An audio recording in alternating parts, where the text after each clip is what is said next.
Welcome back to another video. I hope you're all keeping safe and well. I've got very good friend Antony Costa with me. Fulham 0, Tottenham Hotspur 1. Antony, you pleased with the 3 points tonight?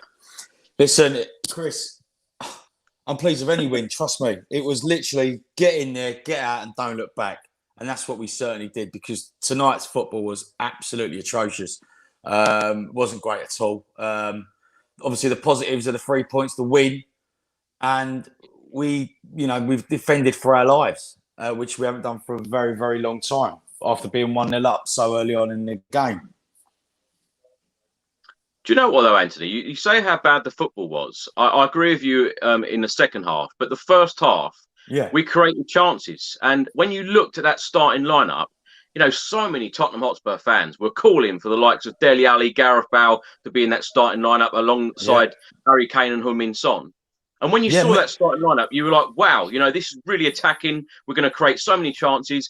And when you look at the stats throughout the whole game, we only had 2 shots on target. And, of course, we scored from one of them. Why? Not good enough, is it? Why do Tottenham not put these games to bed? Because, of course, in that second half, we're part of a WhatsApp group on the Last Word on Spurs, and you guys were saying about you've bitten all your fingernails and everything. We all feel exactly the same, thinking, please just get over that line and get the 3 points. But why do we make it so hard? We just do, Chris. We've always done it ever since I can remember. We don't make it easy for ourselves. The opportunities were there. Kane had a header, which normally that goes in the back of the net. Then in the second half, Kane has another little chance. That normally goes in the back of the net. I think Son and Kane are absolutely knackered. They are absolutely shot to bits because they just looked it tonight. They looked lethargic. They just weren't running enough for the ball. And it was just a poor performance by everyone. And I must say, Fulham today, they played some good football in the second half. I must give it to them. They had fun down our right-hand side because it wasn't good enough. The minute Bale come off, Moura come on, I don't think he touched the ball till like the 70th minute or something. So that goes to show that we just wasn't in the game at all in the second half. First off, you can argue, we should have put the game to bed. But again, we just don't take our chances, mate. It's just one of them things. Some weeks you're going to score 6 against United and then lose against Brighton the week after. It's just the joy of being a Spurs fan. Antony, if you were a Fulham fan, you'd probably feel very disappointed, wouldn't you? I'd be absolutely devastated, mate, because VAR saved us again. They had opportunities. Obviously, they scored. It obviously got ruled off. They had a few clear-cut chances, but again, our defenders had to defend for their lives tonight, and that goes to show that we were just under pressure. It wasn't an easy game to watch at all. From a Spurs fan, from even a Fulham fan, or even from a neutral. If I was a neutral, I probably would have turned it off halfway through. Do you know, a lot of Spurs fans are very unhappy about that second half performance. But like you said at the start, the positives, it's another 3 points in the Premier League. And believe it or not, we're only 4 points now away from the top 4, which it looked very bleak a couple of weeks ago, didn't it? Well, yeah. But it's the all ifs and buts, isn't it, Chris? The Brighton game, the Wolves game, the home Fulham game. If we would have won them and maybe drawn tonight, it wouldn't have been so bad. But it's the games that we've drawn previous season. Now, I've said this on the pod. I said this on Last Word the other day. Now is the business end of the season. So I think now's a time where we just got to go to places and just go at them. Just go at them. If we score 3 and lose and we can see 2, we've won the game. But we've gone out there and we've played on the front foot, which we didn't do tonight. And I've spoken to a few people, and Reguilon being missed tonight was a massive miss. I miss Reguilon so much down that width. It's a small pitch. He would have thrived on that. Stretch that right back. Stretch him. Just stretch him, because they would have folded under pressure. But no. We let him in. We invited pressure. Midfield tonight was overrun, and Dombele wasn't at his best at all. Højbjerg was okay. He had to do two jobs at the same time, which he's done all season, and he's done it very, very well. But it shouldn't be like that with a team fighting relegation. But Fulham did play some good football. Surely you were happy with that starting lineup, though, Antony. Yeah, when it came out. 100%. I was very, very happy. I thought missing Aurier. I thought we needed Aurier tonight. I thought Doherty, unfortunately, is not putting up any trees. I don't want to single him out, but it's true. Yeah, he had some good chances to cross the ball, whip him in, and he just kept failing and failing. I just think his confidence is very, very low at the moment. But it's mad because for Wolves, he was doing that week in, week out. That was his bread and butter. And true Spurs fan is right. Hugo did keep us in the game. We do seem to be very different, don't we, when we've got the likes of Davis and Doherty on rather than Reguilon and Sergio Aurier. It's very, very different. Narrow. We're so narrow, so compact, so like, you know, I spoke to someone now. I spoke to a relative of mine who played at Craven Cottage. He was at Fulham. You know, my uncle was at Fulham as a youngster in the youth. And he said, I love playing on that pitch because it was so small. You didn't have to do a lot of running. And that's why Reguilon would have thrived tonight because he's got the pace. You know, 3-4 seconds, he would have beaten a man and whipped the ball in. We had hardly no crosses in the box. We didn't do anything tonight. So I'm very, very disappointed.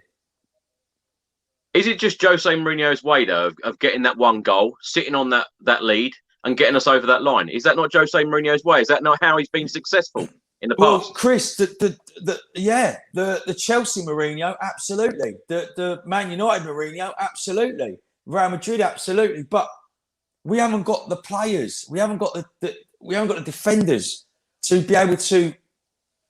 I can sit back and relax. We haven't got the likes of John Terry's and the Carvalhos. Yes, we've got Alderweireld, and he's been a great servant to our club, and I love him dearly. But we ain't got no one next to him, and he keeps chopping, changing. Sanchez one week, Dyer the next, Tanganga, Roden. Where's Roden? Give him a run out. You know. So, unfortunately, coming to your question, we just haven't got it, mate. And something needs to be done. I just want this season over and done with now. It's just not good for my health. Just want it done. You know, the fight for eighth is coming to, you know, it's really good at the moment. Obviously with Everton winning as well, they're not dropping points, but we just seem to.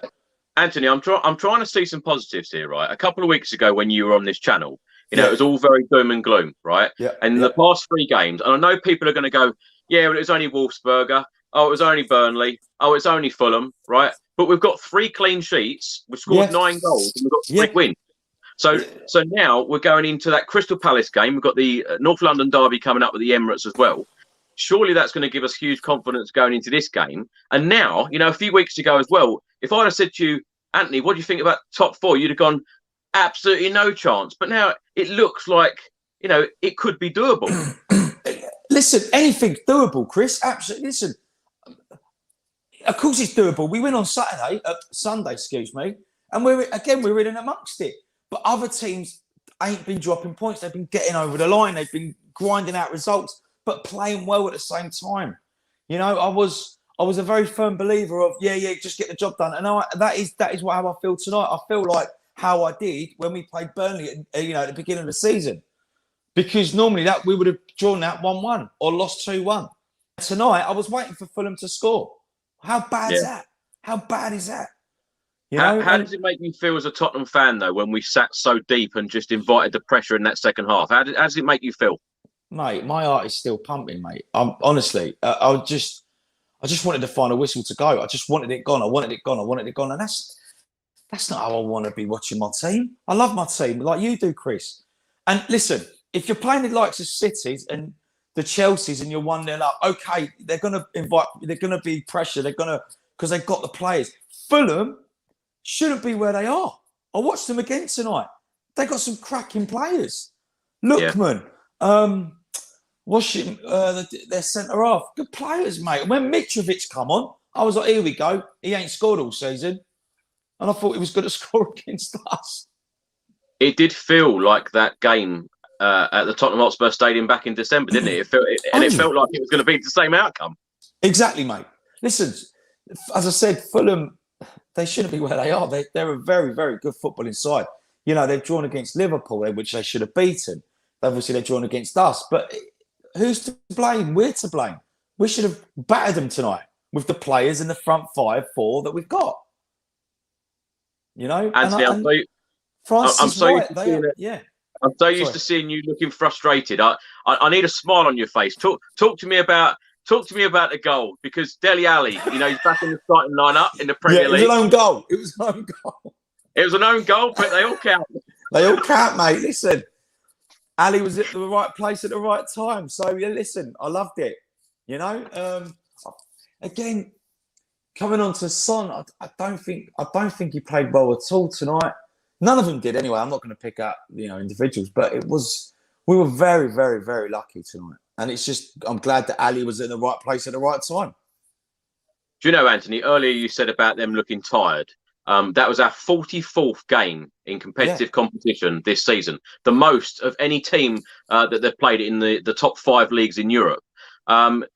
When are some of these players going to get a rest? They're probably not, are they? Because Jose Mourinho clearly doesn't want to use the likes of Carlos Vinicius in Premier League football. So Harry Kane and Heung-min Son, they've got to keep going. Yeah, I know. It's so bad, mate. It's so bad. Why can't Carlos come on? Give him 10 minutes. What's the worst he can do? What is the worst he can do? He's proved it, obviously, in the Europa League. But he can hold the ball up. He can score a goal. It's not like we've bought these players like the Janssens of this world and the Soldados and held the Postigas, and they can't score. But this geezer knows where the net is, so give him a chance. Give him 10 minutes. What's the worst he can do? He's another threat, you know, because we weren't creating absolutely nothing. Anthony, Vocal One says here, have you forgotten all of Kane's missed shots? I'm not going to ever slate Harry Kane, because you know what he can do, you know, in future games, and you know what he's done in the past for us. But absolutely, Chris, he did look knackered though, mate. Let's call it straight. He did look knackered. You know, if you turn around to me now and said, "Oh, I thought Harry Kane was world class tonight," I think you're drinking mad. You're drinking. Yeah. But tonight he looked shattered, mate, and rightly so, because you said he's played 44 games or whatever, and he's had 3-4 weeks out with an injury. Yeah. So it just looks absolutely knackered. Anthony, how are you feeling about the top 4 push, and how are you feeling about the Crystal Palace game Sunday? Do you think we'll win that one now? Playing like that, I don't think we will, mate, because Zaha's back. He's a danger, as we all know. It just depends how Palace set up, mate. They've got pace all over the shop, so I don't know what Mourinho's going to do. He's got to start Reguilon, has to start Reguilon. And give Aurier a start again, because unfortunately Doherty just not good enough at all. But surely you're feeling a bit more confident than you were a few weeks back. At the moment, yeah, of course I'm confident. It's just I don't like going 1-0 up and sitting back for 85 minutes. Yeah. Unless we had the stability of great defenders at the back that know what they're doing. Like, as I said, they had a field day tonight. Field day down that right-hand side. They were just taking the mick out of us. And we look like the relegation form side. It's really, really strange. Really strange. It's nice to see Dele Alli back in the starting lineup, though, Antony, isn't it? And of course, Giovanni Lo Celso is going to come back as well. Yeah, Dele Alli, obviously deserved to start from playing well the last couple of games, and rightly so. And as I said, he was in the right place at the right time. Does he start against Palace? Probably. But Lo Celso, again, I'm very, very undecisive. He plays one game and he's out for 6 months. So the consistency hasn't been great for me with him. So I want to be proven wrong. Of course I do. I want him to succeed. But at the moment, he needs to start and hit the ground running. Antony, lastly, give me a score prediction for the Sunday game against Palace. I'm going 2-1 Spurs. Oh, yes. Oh, yes. Well, let's hope that we can continue this winning form, because, as I say, 3 clean sheets in our last 3 games. It might only be Wolfsburg, Burnley and Fulham, but we're grinding these results out, and that's what it's all about. So hopefully that Tottenham can get that, that 3 points on Sunday and push for that top 4 place. Antony, thank you very much as always, and come on, you Spurs. Cheers, Chris. Come on, you Spurs.